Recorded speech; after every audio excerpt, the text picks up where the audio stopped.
Hi student. GIT का online class में आप लोग का स्वागत है। और आज की क्लास में लोग सीखने वाले हैं वर्ड पैड के बारे में कि वर्ड पैड होता क्या है, इसका इस्तेमाल कहाँ कहाँ पे किस कंडीशन में किया जाता है। वो आज की क्लासेस में एक एक करके स्टेप बाय स्टेप सीखने वाले हैं, समझने वाले हैं और जानने वाले हैं। तो चलिए इसको एक एक करके समझते हैं। तो देखिए, मैंने आपको अभी पिछले क्लासेस में लिखने से संबंधित जो हमने सॉफ्टवेयर पढ़ाया है वो पढ़ाया हमने नोट पैड। क्या पढ़ाया है? Note pad. और याद करो, मैंने पढ़ाया था कि नोट पैड से हम लोग क्या कर सकते हैं। ठीक है, कुछ टाइप कर सकते हैं। और टाइप करने का मतलब क्या, चाहेंगे तो इससे कोई डॉक्यूमेंट हम क्रिएट कर सकते हैं। लेकिन इसमें एक बहुत बड़ा ड्रॉबैक था। क्या था? तो अपने हिसाब से साइज को हम छोटा बड़ा नहीं कर पाते थे। याद है आप लोग को? मैंने करके दिखाया भी था। और एक का साइज अगर मेन हेडिंग जो हमारा रहता था, जो मेन हमारा हेडिंग होता था, उसका साइज हम थोड़ा बड़ा करना चाहते थे। और जो उससे रिलेटेड जो हमारे मैटर होते थे उसको छोटा करना चाहते थे, तो ऐसा संभव नहीं था। चाहे एक को सेलेक्ट करो चाहे पूरी को सेलेक्ट करो, सारा डाटा एक साथ बड़ा होता था, सारा डाटा एक साथ छोटा होता था। मतलब एक पे अप्लाई करते थे कोई फॉर्मेटिंग, सब पे वही फॉर्मेटिंग अप्लाई होता था। यह ड्रॉबैक था किसका? नोटपैड का। ठीक है, मतलब उससे भी डॉक्यूमेंट बना लेते थे, उतने बेटर तरीके से नहीं बना पाए। ठीक है। और प्लस मैंने ये भी बताया था कि अगर उसमें कह दे कलर करने के लिए, टेक्स्ट का कलर करना हो, हेडिंग का कलर करना हो, ऐसा संभव नहीं था। अगर मैं उसमें बोल दूं कि पिक्चर इंसर्ट करना है, पिक्चर लगाना है, ये भी संभव नहीं था। मतलब एक ऐसा सॉफ्टवेयर था जिसे बेसिक हमको लिखना सिखा रहा था कि कैसे हम लोग टेक्स्ट टाइप करेंगे और टाइप करने के बाद कैसे उसको एडिट करेंगे जब जरूरत पड़ जाए तो। ठीक है। लेकिन आज का जो सॉफ्टवेयर है ना, बहुत ही इंपॉर्टेंट सॉफ्टवेयर है और इसका इस्तेमाल सबको आना चाहिए। और इसमें हम लोग एक अच्छे से प्रोफेशनल तरीके से डॉक्यूमेंट क्रिएट कर सकते हैं, बना सकते हैं। अब कैसे बनाएंगे वो मैं एक एक करके स्टेप बाय स्टेप बताऊंगा, समझाऊंगा। ठीक है। अब चलिए थोड़ा सा जानते हैं। ये तो नोटपैड की बात था जो हमने पहले पढ़ाया है। आज जो हम लोग पढ़ने वाले इसमें क्या क्या कर सकते हैं। तो पहले देखो, मैंने आपको बताया है कि जो वर्ड पैड है इसे वर्ड प्रोसेसर सॉफ्टवेयर के नाम से जाना जाता है। इसके नाम से वर्ड प्रोसेसर। अब वर्ड प्रोसेसर का मतलब क्या है? मतलब एक ऐसा सॉफ्टवेयर है जिसमें हम कोई भी वर्ड लिख के और अपने रिक्वायरमेंट के आधार पर उस पर प्रोसेस कर सकते हैं। और अपने रिक्वायरमेंट के हिसाब से प्रोसेस करने का मतलब क्या है, जब चाहेंगे हम हेडिंग बना के उसको थोड़ा बोल्ड कर सकते हैं, मोटा कर सकते हैं। जब चाहेंगे उसको अंडरलाइन कर सकते हैं। जहां चाहेंगे पिक्चर इंसर्ट करा सकते हैं। मतलब ये सारी क्वालिटी किसमें होती है? यह word pad word processor software में होता है। मतलब वर्ड से रिलेटेड सारे कमांड इसमें होते हैं। और इसलिए इसका नाम ही दे दिया वर्ड प्रोसेसर सॉफ्टवेयर। हाँ, इसका इस्तेमाल करेंगे तो क्या बनेगा? तो कोई भी हम डॉक्यूमेंट्स क्रिएट कर सकते हैं बेटर तरीके से, अपने रिक्वायरमेंट के अनुसार। कोई भी दस्तावेज तैयार किया सकता है, कोई लेटर तैयार किया सकता है। ठीक है, कोई बायोडाटा तैयार किया सकता है, कोई टेबल ऑफ कंटेंट्स तैयार किया जा सकता है। ठीक है, ये सारा वर्क किया जा सकता है इस वर्ड पैड से। ठीक है। तो इसीलिए मैंने लिखवाया है कि वर्ड पैड एक वर्ड प्रोसेसर सॉफ्टवेयर है जिसका इस्तेमाल सबसे ज्यादा किसी डॉक्यूमेंट को क्रिएट, एडिट, सेव, प्रिंट आदि के लिए किया जाता है। क्लियर है? हाँ, इसमें बहुत सारे फीचर्स हैं। जब चाहोगे पिक्चर ला सकते हो, जब चाहोगे कलर अलग चेंज कर सकते हो। ठीक है, हेडिंग बना सकते हो, अंडरलाइन दे सकते हो। ठीक है, अपने रिक्वायरमेंट के आधार पर जो नोट्स बनाते हैं, कोई डॉक्यूमेंट्स क्रिएट करते हैं, जो भी एडिटिंग होता है वो सारा किया जा सकता है अपने रिक्वायरमेंट के आधार पर। अब कैसे कैसे करेंगे तो मैं करके दिखाऊंगा, तो और भी अच्छे समझ में आएगा आपको। ये क्लियर है? चलो, फिर से मैंने एक और पॉइंट आपको लिखवाया है। इसका जो एक्सटेंशन नेम होता है, क्या होता है? Extension name. वह क्या होता है? वो होता है .rtf। और सवाल ये सर, ये .rtf होता क्या है? तो मैंने बोला था सर, ये एक्सटेंशन नेम होता है। और एक्सटेंशन नेम यह बताता है कि वो किस सॉफ्टवेयर पे काम किया गया है, मतलब किससे वो डाटा बनाया गया है। तो जो फाइल दिख रहा है वो किस सॉफ्टवेयर का फाइल है। मतलब वह नोटपैड का है, कि वर्डपैड का है, कि एक्सेल का है, या अदर किसी प्लेटफॉर्म का है।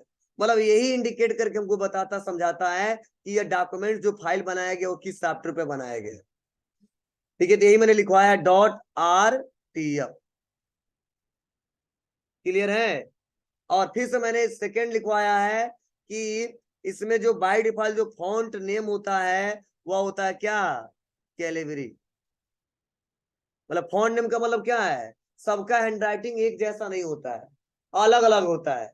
लिखते मतलब मैंने बोला कुछ लिखने के लिए तो सभी लोग गायत्री लिखोगे, लेकिन सबका हैंडराइटिंग अलग अलग होगा, लिखने का स्टाइल अलग अलग होगा। तो वैसे ही ये फॉन्ट जो नेम पहले से जो होता है उसे बोलते हैं कैलिबरी। और जो पहले से इसका साइज होता है, मान लो कभी ये थोड़ा सा छोटा है, ये इससे बड़ा है, ये थोड़ा और छोटा है, ये सबसे बड़ा है, तो ये फॉन्ट जो साइज होता है ना वो होता है बाय डिफॉल्ट क्या, 11। क्या होता है, 11। और थर्ड हमने लिखवाया है कि बाय डिफॉल्ट जो फॉन्ट साइज होता है वो 11 होता है, लेकिन मिनिमम कितना होता है, 8, और मैक्सिमम कितना होता है, 72। मतलब जो हम लोग बड़ा कर सकते हैं 72 तक और छोटा कर सकते हैं 8 तक, इससे भी कम किया जा सकता है, इससे भी ज्यादा किया जा सकता है, लेकिन दिक्कत हो जाएगी। दिक्कत यह होगी कि आप लोग आसानी तरीके से उसको देख नहीं पाओगे कि लिखा ए लिखा है कि बी लिखा है कि क्या लिखा है, क्योंकि बहुत बड़ा हो जाएगा तो दिखाई नहीं देगा। और इसीलिए बाय डिफॉल्ट जो फॉन्ट माना जाता है वो 8 से लेके 72 तक होता है, उतना भी ज्यादा नहीं जाते हैं, मुश्किल से हम लोग जाते हैं 8 से लेके 40 तक, क्योंकि उससे ज्यादा बड़ा कर देंगे ना तो बहुत बड़ा बड़ा दिखाई देगा, तो मुझे लगता है 3-4 लाइन में एक पेज भर जाएगा, इतना बड़ा भरने की जरूरत नहीं होती है। और इसीलिए यहाँ पे इसका इस्तेमाल करते हैं।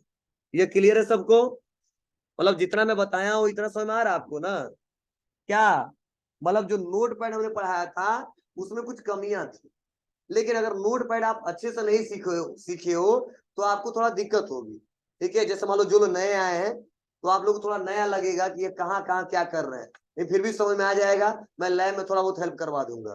ठीक है, जो लैब टीचर वो बता देंगे आपको कैसे करना है। मतलब जो आज सॉफ्टवेयर पढ़ने वाले हैं ठीक है उससे थोड़ा सा एडवांस है। एडवांस यही है, उसमें हम लोग फॉर्मेटिंग जो करते थे एक जैसा करते थे, इसमें हम लोग अपने रिक्वायरमेंट के आधार पर अलग अलग फॉर्मेटिंग कर सकते हैं।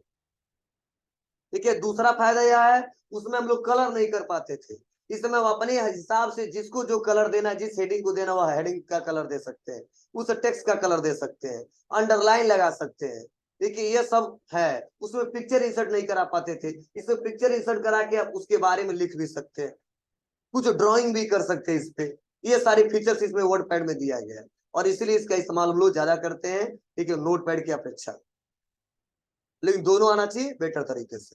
तो चलिए अब देखते हैं इसको ओपन कैसे करते हैं और इसका इस्तेमाल कैसे करते हैं। तो ओपन करने का बहुत सिंपल सा तरीका है, कैसे होगा, इसके लिए हमको दबाना होगा विंडो के साथ आर, और विंडो के साथ आर दबाने के बाद से हम टाइप करेंगे क्या, वर्ड पैड।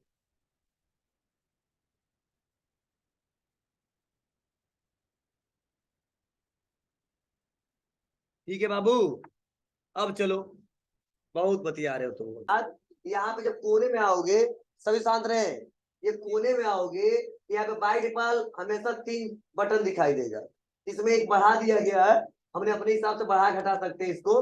तो बाय डिफॉल्ट हमारे क्या होंगे, 3 ऑप्शन दिखाई देंगे। देखो, सेव, अंडू और रीडू। ये सेव, अंडू और रीडू है ना, इसको एक नाम दिया गया है, और वो नाम दिया गया क्विक एक्सेस टूल बार। क्या बोलते हैं, क्विक एक्सेस टूल बार। अब क्यों ऐसा दिया गया है, मतलब ये क्विक एक्सेस टूल बार ऐसा बार होता है जिसका इस्तेमाल हम लोग बार बार करते हैं। अब बार बार करने का क्या मतलब है, जैसे कोई भी डॉक्यूमेंट क्रिएट करते हैं और हमेशा उसको सेव करना पड़ता है, या कोई भी काम करे कुछ गलत किया है या हमको वापस आना तो अंडू बार बार करना पड़ता है, या वापस आ गए हैं फिर से फॉरवर्ड होना है तो बार बार हमको करना पड़ता है। मतलब ऐसे कंडीशन में इसका इस्तेमाल हम लोग बार बार करेंगे। मतलब ये नाम इसीलिए दिया गया है क्योंकि 3 ऑप्शन जब भी कोई डॉक्यूमेंट्स क्रिएट करते हैं इन तीनों का इस्तेमाल हमेशा करते हैं। मान लो मेहनत करके हमें बनाया, सेव करना ही करना है, बनाते हो जाहिर सी बात है सबके साथ ऐसा होगा, कुछ ना कुछ गलती करेंगे ही करेंगे, तो वहां पे अंडू का ऑप्शन आता है, कि अगर कुछ गलत कर दिया फिर से धीरे धीरे वापस आना है तो वापस आ सकते हो, या गलती से आप वापस आ गए हो फिर से आगे जाना चाहते हो तो रीडू से आओ आप, मतलब आगे जा सकते हो।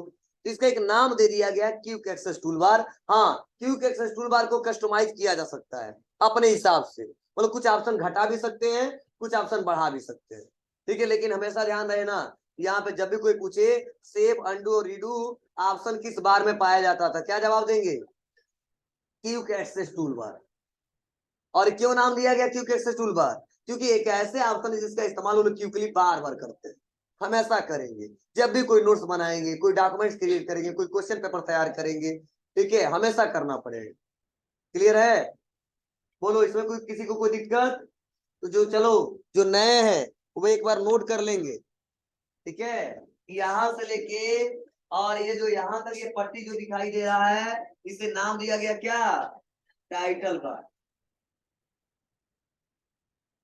टाइटल बार बोलते हैं, ठीक है। और ये तीन जो बटन दिखाई दे रहा है यहाँ, इसे बोलते हैं क्विक एक्सेस टूल बार।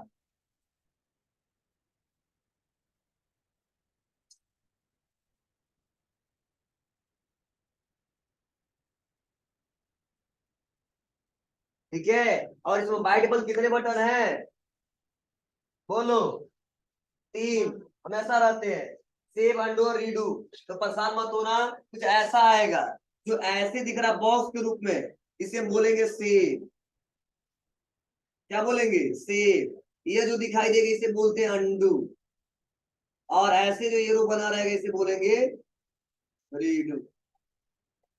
इसके लिए शॉर्टकट की भी होता है, सेव के लिए कंट्रोल प्लस या, और undo control plus J, redo control plus Y.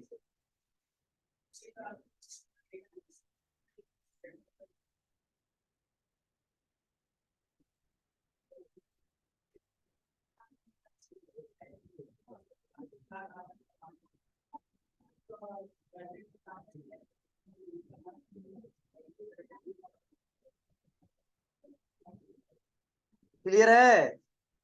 आगे बढ़े। अब इसका यूज क्या है इन ऑप्शनों का मैं बताऊंगा, परेशान मत होना इसके लिए, बस नाम जान लिए ना, काम भी बता दो।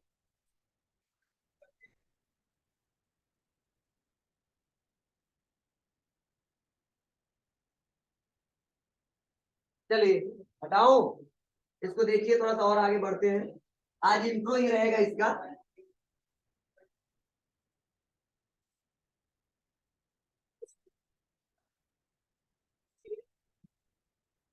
अब देखना है यहाँ पे, अब उसके बाद से जो हमारा दिख रहा है यहाँ पे नीचे जब आओगे, इस पूरे को बोलते हैं, अब जितना एरिया जो दिख रहा है ना यहाँ पे, यह पूरा एरिया, इसे बोलते रिबन।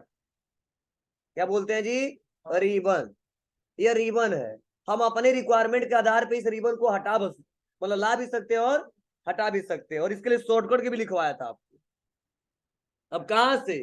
तो देखो यहीं पे देखो कोने में यहाँ पे एक ड्रॉप डाउन लिस्ट बना है, दिख रहा है ना, और लिखा गया मिनिमाइज द रिबन, और शॉर्टकट की कंट्रोल प्लस F1। अगर मैं चाहूंगा तो यहाँ से हाइड भी कर सकता हूँ। आपको हाइड करने से फायदा क्या है? फायदा यही है कि थोड़ा स्क्रीन और बड़ा हो जाता है, और जब जिस ऑप्शन की रिक्वायरमेंट होकर क्लिक करके तब इस्तेमाल कर लेते हैं हम लोग, समझे? नहीं तो हमेशा के लिए शो कराना कोई बात ही नहीं है, क्लिक करके शो करा लेते हैं। तो इसके लिए शॉर्टकट की भी है, नोट कर लेंगे सभी लोग। Minimise the ribbon control plus F1। Minimise the ribbon control plus F1।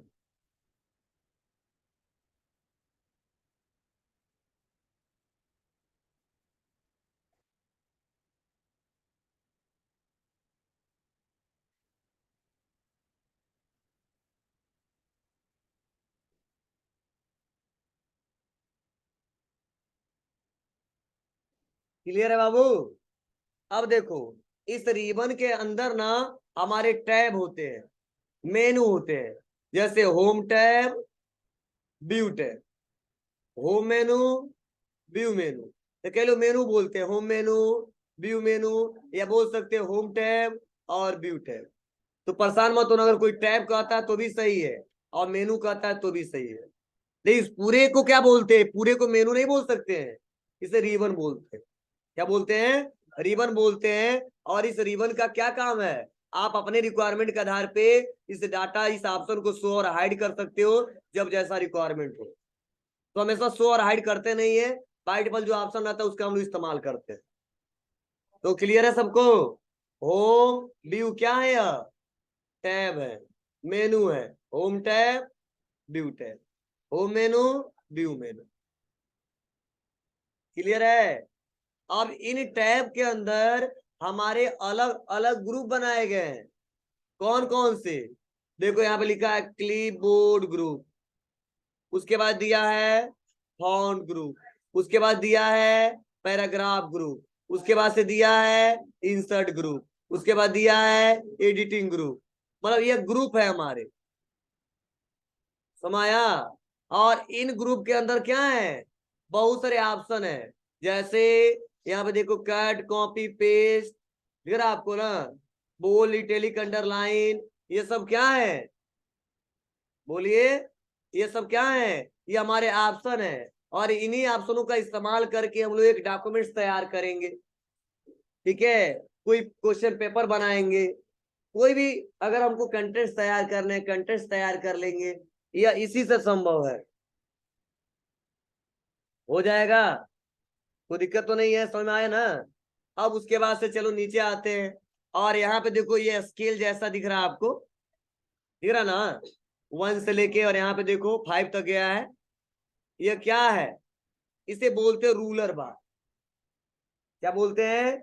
Ruler बार। मतलब यह जो स्केल जो दिख रहा है आपको मेजरमेंट के तौर पे, ठीक है, 1 dot dot dot 2 dot dot dot 3 dot dot dot, इसका नाम दिया गया रूलर बार। क्या बोलते हैं? रूलर बार। अब ये रूलर बार का क्या मतलब है? जब हम लोग क्या करेंगे, कोई काम करेंगे, तो मान लो हमारा पेज इतना बड़ा ओपन हो गया, तो जाहिर सी बात है कि जब भी हम लोग लिखते हैं तो आप लोग जानते हो कि टॉप पे भी कुछ मार्जिन छोड़ते हैं, ठीक है, और बॉटम पे भी कुछ छोड़ते हैं, और लेफ्ट में भी कुछ छोड़ते हैं, और राइट में भी छोड़ते हैं। पता है ना आपको? तो ये मार्जिन छोड़ने से फायदा यह है कि मेटर बेटर तरीके से भी होता है और कोई दिक्कत नहीं होती है, और प्रिंट में सही से आ भी जाता है। तो वैसे जब हम लोग क्या करते हैं, कोई कंटेंट्स तैयार करते हैं, कोई डॉक्यूमेंट्स तैयार करते हैं, तो वहां पे रूलर का बहुत ज्यादा रूल है। अब क्या है, तो जो रूलर है, इसे हम लोग इंडेंट सेट करते हैं। मतलब कहां से लिखना स्टार्ट करोगे और कहां तक जाओ, समझे? कहां से लिखना स्टार्ट करोगे और कहां तक जाओगे। तो अगर हमने सेट कर दिया लेफ्ट यहाँ से और राइट यहाँ तक, तो लिखेंगे यहाँ से स्टार्ट होगा और यहाँ तक जाएगा, इससे बाहर नहीं जाएगा, फिर से यहाँ से यहाँ तक, फिर से यहाँ से यहाँ तक, फिर से यहाँ से यहाँ तक। तो वहां पे रूलर ऑप्शन का बहुत ज्यादा इस्तेमाल करते हैं। मतलब जैसे हम लोग कॉपी पे लिखते हैं, स्केल करते हैं, स्केल से लाइन खींचते हैं और मेजरमेंट करते हैं, इससे पहले ना लिखना है ना इससे बाद लिखना है, वैसे यहाँ पे मेजरमेंट करके हम लोग आसानी तरीके से इंडेंट को सेट कर ले जाते हैं। ठीक है, और यही होता है रूलर बार। हाँ, आपकी मर्जी, आप इसको शो भी करा सकते हो और हाइड भी करा सकते हो। अब कैसे शो होगा, कैसे हाइड होगा, वो अगले क्लास में डिस्कस करेंगे। आज क्या यूज है ये समझ। क्लियर है सबको? इसे रूलर बार बोलते हैं। अब यहाँ पे नीचे आएंगे और उसके बाद से देखिए, अब हमारा यह पेज है। क्या है? यह पेज है। और इसी पेज पे हमको क्या करना है, वर्क करना है, कोई डॉक्यूमेंट तैयार करने हैं, कोई मैटर तैयार करने हैं। और उसके बाद से इसी के नीचे क्या है हमारा, इसी के नीचे दिखाई दे रहा है क्या है जी, स्टेटस बार। और स्टेटस बार में क्या बताया जाता है, मैंने बताया था कितना लाइन लिखा है, कितना पेज ओपन हुआ है, कितना परसेंट जूम है। इसमें क्या बता रहा है, जूम कितना है, 100%। मतलब पेज जो जूम है कितना है बाई डिफॉल्ट, 100%। इससे कम भी किया जा सकता है और ज्यादा भी किया सकता है। देखो बाई डिफॉल्ट कितना होता है, 100। अगर मिनिमम लाओगे ना तो देखो 10% हो सकता है, और मैक्सिमम 500।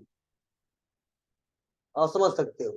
ठीक है, तो क्वेश्चन बार बार पूछा जाता है, बाय डिफॉल्ट जूम कितना होता है, और मिनिमम जूम कितना होता है, और मैक्सिमम जूम कितना होता है। नोट कर लेंगे सभी लोग।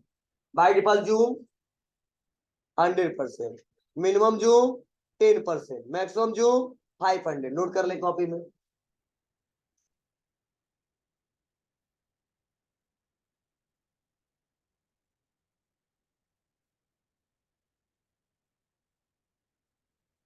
अरे लिखो ना, बाय डिफॉल्ट पेज का जूम 100% होता है।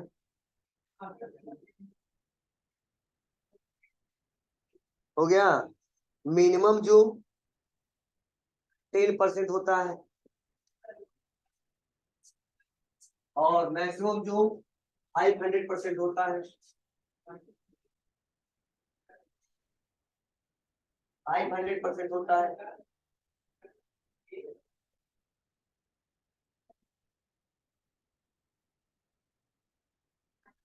हो गया। और जूम क्या होता है तो बहुत अच्छे से समझते हो आप लोग। ठीक है, फोटो खूब जूम करके देखते हो आप लोग। ठीक है, तो चलिए उसके बारे में बताएंगे भी, समझाएंगे भी। लेकिन आज यहाँ पे हम लोग बस इंट्रो किए हैं कि यह क्या है, कैसे हम लोग देखिए इसको ओपन करते हैं। ओपन करने का तरीके समझ आया आपको? इसको क्या बोलेंगे भी क्लियर हुआ? ठीक है, चलो अब हम कुछ बना के दिखाते हैं। और बना के दिखा रहे हैं, आप लोग भी कुछ वैसा बनाइएगा जिससे लगे कि हाँ आप लोग काम कर रहे हो और आप आसानी तरीके से वहां बना ले जाओगे, कहीं भी काम करने जाओगे।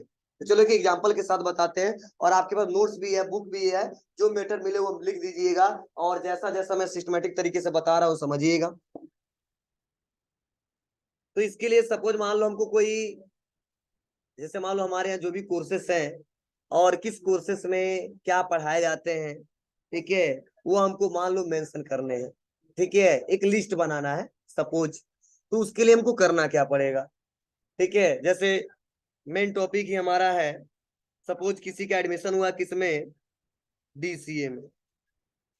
किसमें हुआ है? डीसीए में। इसको क्या करेंगे, थोड़ा बड़ा कर देंगे। देखो यहाँ से देखना, ध्यान देना, डीसीए लिख दिया ना, और इसको सेलेक्ट कर लेंगे।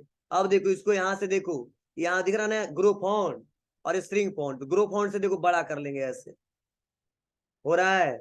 स्ट्रिंग फॉन्ट से छोटा कर लेंगे। अगर यहाँ से नहीं हो रहा तो देखो यहाँ पे भी दिया है, आप यहाँ पे आइए, साइज और बड़ा कर लीजिए। यहाँ पे आइए, देखो 72 इतना बड़ा हो जाएगा। ठीक है, इतना छोटा कर लेंगे, मतलब जैसा रिक्वायरमेंट होगा वैसे कर लेंगे। तो सपोज हमारे कोर्स डीसीए ही है, तो मैंने थोड़ा सा इतना बड़ा करना है, मैंने बड़ा कर दिया। अब इसके अंदर हमको क्या क्या बताना है, तो चलो डीसीए के बारे में हमने बता दिया है यहाँ पे।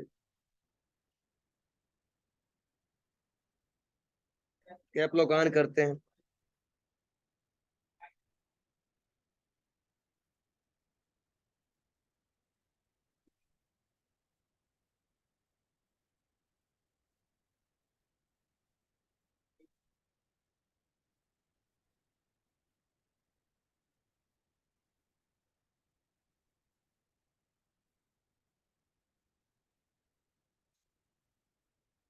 ठीक है, और थोड़ा इसको क्या कर लेते, ज्यादा हो गया ना, थोड़ा सा इसको छोटा कर लेंगे।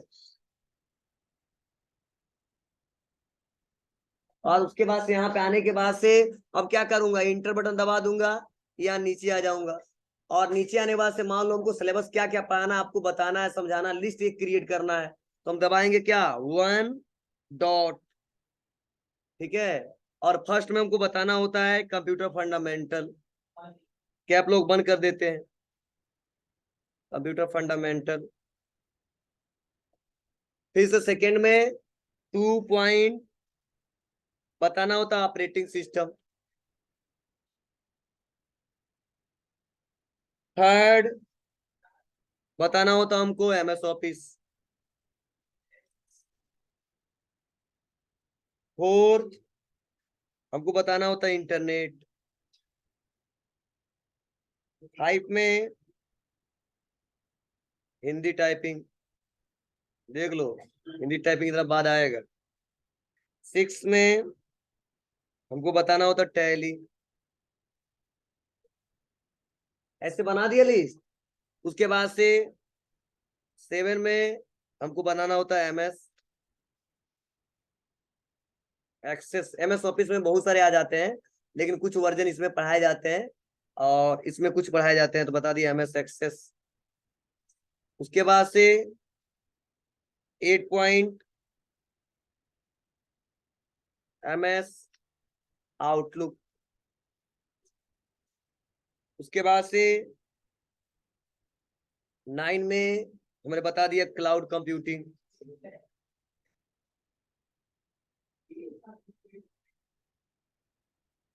क्लियर है?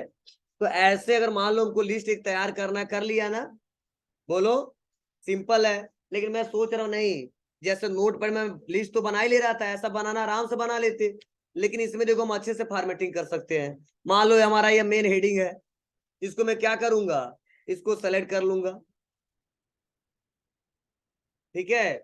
और सेलेक्ट करने के बाद से थोड़ा इसको मोटा करना चाहते, लगे कि हेडिंग है यार, तो यहाँ पे देखो ऑप्शन दिया बोल्ड, क्या बोलते हैं इसको, बोल्ड। बस यहाँ पे क्लिक कर देंगे तो देखो इनमें और इनमें अंतर हो गया। क्लियर है सबको?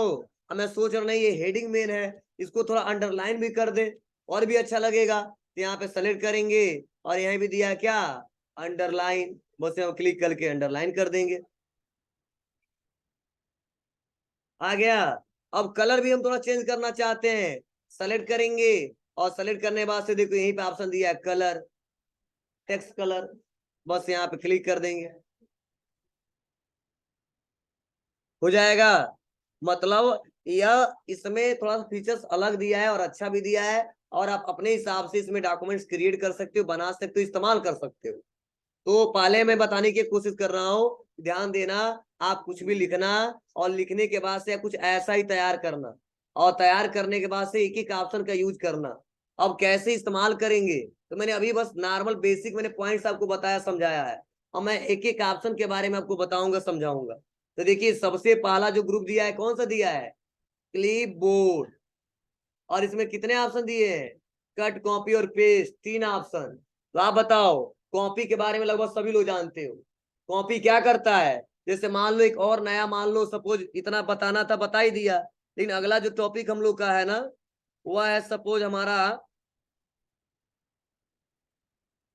ट्रिपल सी, ठीक है ना।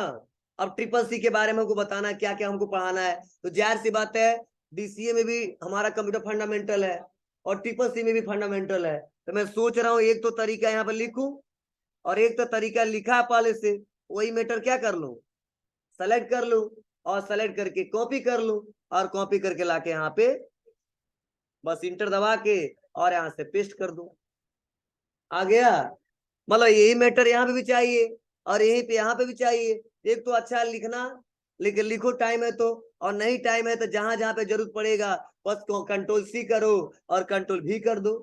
अब कंट्रोल सी कंट्रोल भी का मतलब क्या है, मतलब कॉपी के लिए होता है कंट्रोल सी और पेस्ट के लिए होता है कंट्रोल भी। मतलब अगर मान लो यही हेडिंग हमको दूसरी जगह ला कर रखना है, यहाँ से हटा देना है, तो सेलेक्ट कर लेंगे और इसके लिए क्या करेंगे हम लोग, कट करेंगे। मतलब कट का मतलब क्या है, वह हेडिंग वह डाटा वहां से हट जाएगा, रिमूव हो जाएगा, और जहां पे लेके रखना चाहते हैं वहां पे हम लोग लाके क्या कर सकते हैं, उसको पेस्ट कर सकते हैं। मतलब कॉपी के लिए कंट्रोल सी और कंट्रोल के लिए, मतलब कॉपी के लिए कंट्रोल सी और कट के लिए कंट्रोल प्लस एक्स, और पेस्ट करना था कंट्रोल प्लस भी। अब ये तीनों का क्या यूज है, एक बार और बता रहा हूं, देखो कॉपी उसी कंडीशन में करेंगे जब डाटा वहां पे भी रखना है, और जहां पे हम सोच रहे हैं रखना, मतलब एक जगह और, तो वहां पे हम पेस्ट कर देंगे। लेकिन मैं सोच रहा हूँ नहीं, यहां से हटा देना है और किसी दूसरे लोकेशन पर रखना है, तो वहां पे हमेशा कट करके लाके क्या करेंगे हम लोग, पेस्ट करेंगे। मतलब अगर जो हमने सेलेक्ट किया है उसका मैं कॉपी बना के अलग अलग जगह पे अलग अलग लोकेशन पे रखना चाहता हूँ, तो वहां पे हमेशा कॉपी इस्तेमाल करूंगा। लेकिन जो मेटर है उसको एक ही जगह कहीं पर रखना है और वहां से हटा देना है, तो वहां पे हमेशा इस्तेमाल करेंगे किसका, कट का। और पेस्ट हम दोनों के साथ चलेगा, अब चाहे कट करो चाहे कॉपी करो, पेस्ट आएगा ही आएगा। क्लियर है? कोई दिक्कत? अब बना लोगे ना, तो ऐसे आपके पास बुक होंगे या आप लोगों को बहुत सारे